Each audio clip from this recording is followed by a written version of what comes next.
If life is a struggle for existence in which the fittest survive, then strength is the ultimate virtue, and weakness the only fault. Good is that which survives, which wins. Only the mid-Victorian cowardice of the English Darwinians and the bourgeois respectability of French positivists and German socialists could conceal the inevitableness of this conclusion. These men were brave enough to reject Christian theology, but they did not dare to be logical, to reject the moral ideas, the worship of meekness and gentleness and altruism, which had grown out of that theology.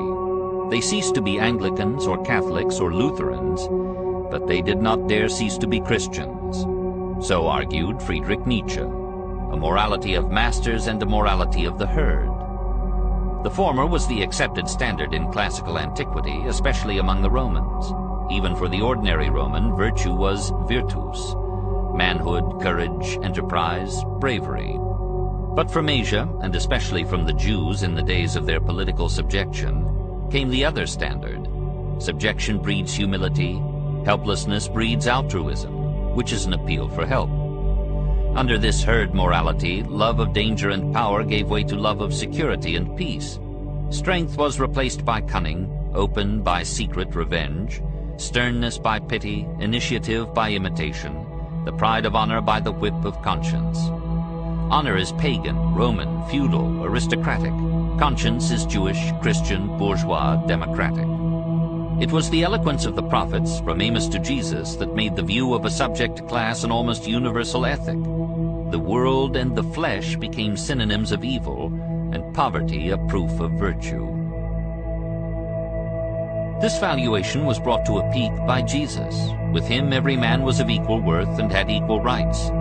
Out of his doctrine came democracy, utilitarianism, socialism. Progress was now defined in terms of these plebeian philosophies, in terms of progressive equalization and vulgarization, in terms of decadence and descending life. The final stage in this decay is the exaltation of pity and self-sacrifice, the sentimental comforting of criminals, the inability of a society to excrete. Sympathy is legitimate if it is active, but pity is a paralyzing mental luxury. And how can a nation become great when its greatest men lie unused, discouraged, perhaps unknown? Such a society loses character. Imitation is horizontal instead of vertical. Not the superior man, but the majority man becomes the ideal and the model. Everybody comes to resemble everybody else. Even the sexes approximate. The men become women, and the women become men. Feminism, then, is the natural corollary of democracy and Christianity. Here is little of man, therefore women try to make themselves manly. For only he who is enough of a man will save the woman in woman.